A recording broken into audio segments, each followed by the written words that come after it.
বাংলার মাটি, বাংলার জল, বাংলার বায়ু, বাংলার স্থল, পূর্ণ হোক, পূর্ণ হোক, পূর্ণ হোক হে ভগবান।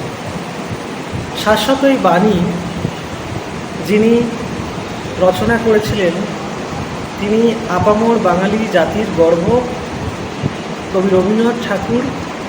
তিনি গোটা বাঙালি সমাজকে বিশ্বের দরবারে মাথা উঁচু করে বাঁচতে শিখিয়েছেন। ঠিক তেমনই আজকের দিনে আরও একজন মানুষের জন্মদিন, ডক্টর শ্যামাপ্রসাদ মুখোপাধ্যায়, যিনি গোটা বাঙালিকে নতুন করে বাঁচতে শিখিয়েছেন, যিনি দেশভাগের সময় এই পশ্চিমবঙ্গকে কেড়ে নিয়েছেন পাকিস্তানের হাত থেকে।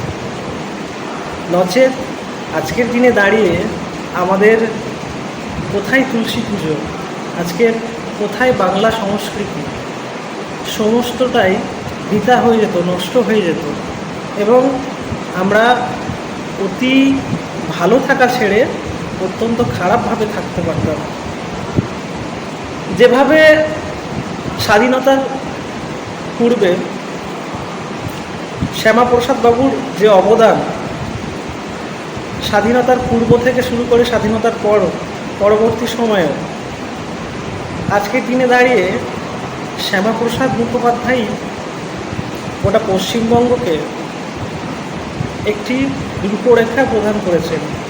কিন্তু আমাদের বলা চলে রাজনৈতিক হোক বা কলা কৌশলী হোক, যেভাবেই হোক শ্যামাপ্রসাদ মুখোপাধ্যায়কে বা সেইভাবে গুরুত্ব দেওয়া হয়নি।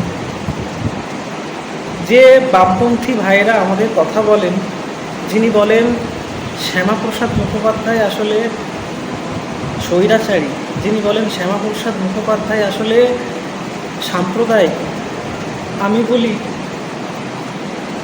বামপন্থী বন্ধু, একটু ভালো করে অতীতের পড়াশোনা আরও ভালো করে জেনে বলা উচিত।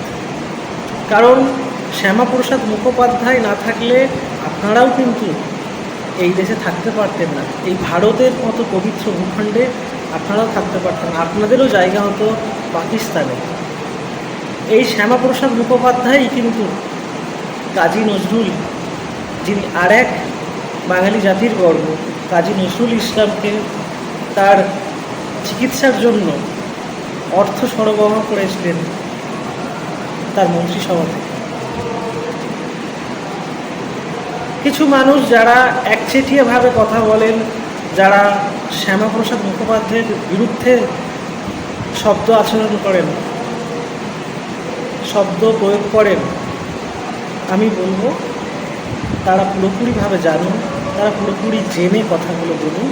কারণ এই ভূখণ্ডে শ্যামাপ্রসাদের অবদান কোনোভাবেই তাচ্ছিল্য করা যায় না। আজকে তার জন্মদিন, তাকে আরও অনেক অনেক অনেক বেশি করে তার যে পথ, তার যে চেতনা, সেই সমস্ত কিছুই গোটা পশ্চিমবঙ্গবাসীর কাছে আরও উজ্জীবিত হোক এই আশাই রাখি। শ্যামাপ্রসাদ বাবু আরও মানুষের কাছে বহু বছর ধরে, বহু যুগ ধরে দীর্ঘজীবী থাকে। ধন্যবাদ।